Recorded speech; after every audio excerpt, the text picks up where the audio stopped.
Welcome to the Conscious Leadership Podcast.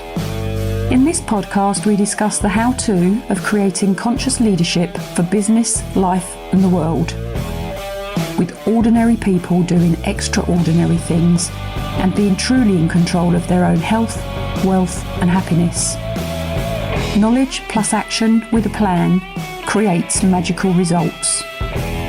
Introducing your host, Julie Hogbin, author, international speaker, mentor, disruptor, and creator of conscious leadership, and property investor living in the UK. Welcome to the Conscious Leadership Podcast. This is Julie Hogbin, your host, continuing on with the theory of motivation, and I thought I would talk to you about Maslow, Abraham Maslow's hierarchy of needs.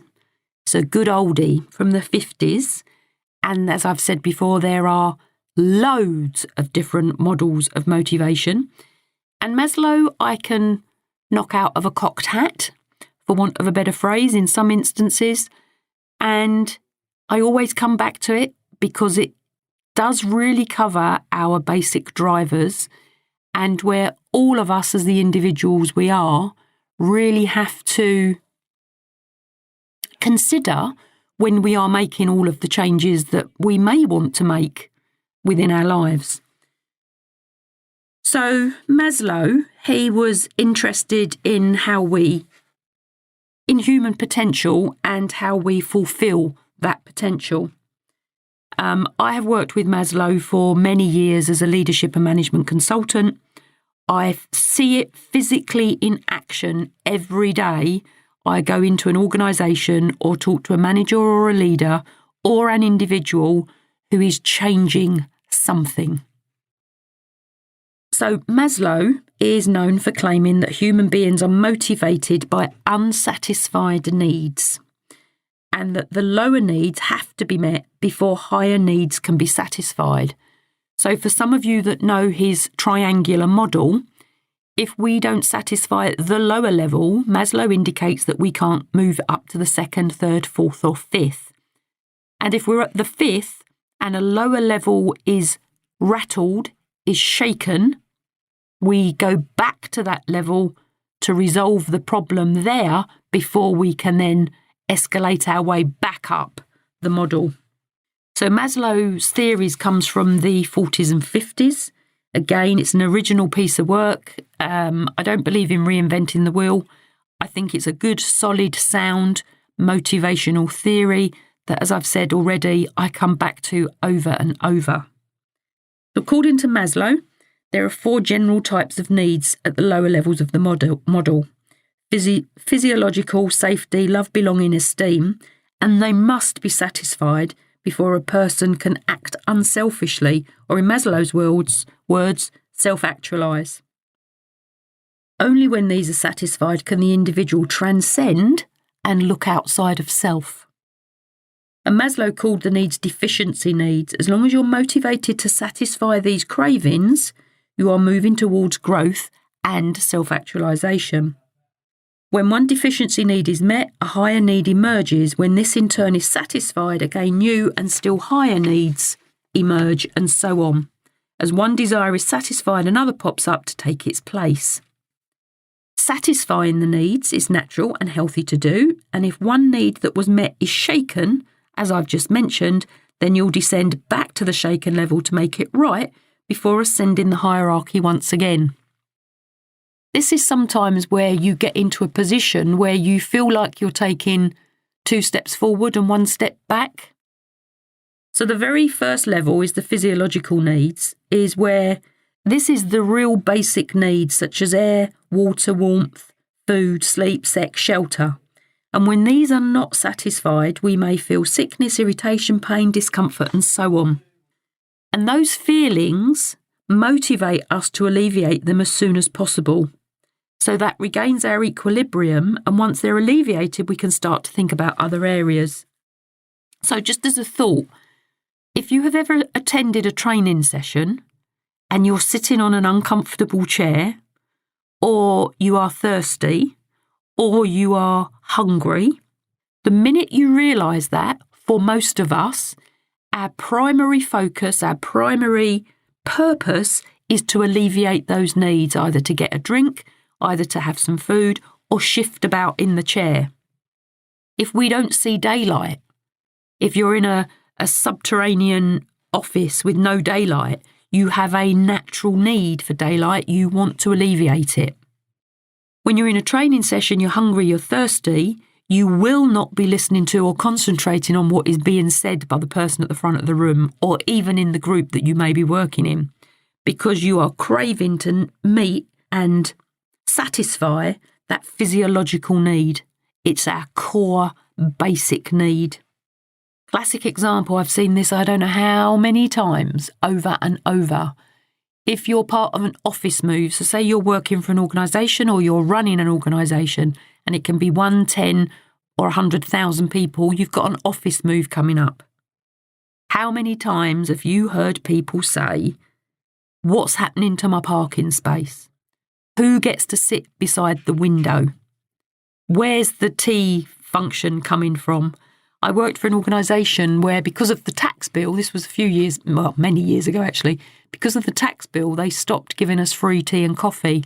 I have never heard so many complaints from people in the office in all my life. It was amusing at the time because I knew the theory, I knew what people were doing. The organisation hadn't considered the result of what they were doing and the angst, disquiet, unrest it would cause. So, if you think about changing life, if you think about changing jobs, if you think about changing roles, if you think about becoming an entrepreneur, all of these basic needs need to be met, because if you're not meeting them, they become your primary focus. So it's all very well starting up a new business or selling a new service, but if you can't put food on the table and you can't feed yourself or put a roof over your head, that will become your primary focus, which will take the focus away from the thing that you're trying to do. The second level is safety needs. And safety needs have to do with establishing stability and consistency in a chaotic world. These needs are mostly psychological in nature, and they're about having a sense of security and feeling protected from danger. If the hairs on the back of your neck go up when you're in the presence of someone, or you get a gut feeling that something isn't right, take note. This is your basic survival process kicking in to warn you. In a working environment, this is all to do with knowing the processes and systems of how the organisations work, and can be as basic as, how do I book a day's annual leave, or when can I leave my desk? This also applies to people if you are in a car park and there's no lights. People become really conscious of that unsafe element. It will be to do with people not opening their doors when it's dark outside. People are very protective and create safe environments for themselves. I'll do a session on fight or flight and our natural behaviours of how we operate as a human being. I've done very many years of stress management training, interventions with organisations and with individuals. Fight and flight, whether we like it or not, still operates. We may look like we're a 21st century being, and our internal operation is still as if we were a Neanderthal man. So the third level of Maslow is love needs. Love and belongingness are your social needs, and we as humans have a desire to belong to groups, clubs, work groups, religious groups, family, gangs, networks, whatever you want to call it, where we feel loved by others, where you feel accepted by others and that you belong to. We are naturally pack animals and we will follow a leader. And for most of us, if you think about an entrepreneurial movement, being a manager or a leader in an organisation, or the human being we are, we need to learn how to stand out. If we are looking to create our own business or to create our own following, we have to be attractive to others and create the love need for others to join us. So we need to create the community that others want to belong to. Part of our role is to create an environment where people want to be and will willingly do what we're asking them to do. So think about who you follow. Think about who you associate with. Think about the networks that you have joined. Are you leading or are you following? And depending on what you want to do for your business, for your life, think about if that is serving you and suiting you. The fourth level for Maslow is the esteem needs, and there's two types of esteem. The first is self-esteem, and self-esteem for Maslow comes from a competence or mastery of a task, can be labelled cognitive, which is gaining of knowledge and giving meaning to your life, focused around the mastery of a skill. So, how much of a master do you feel about the skill you have?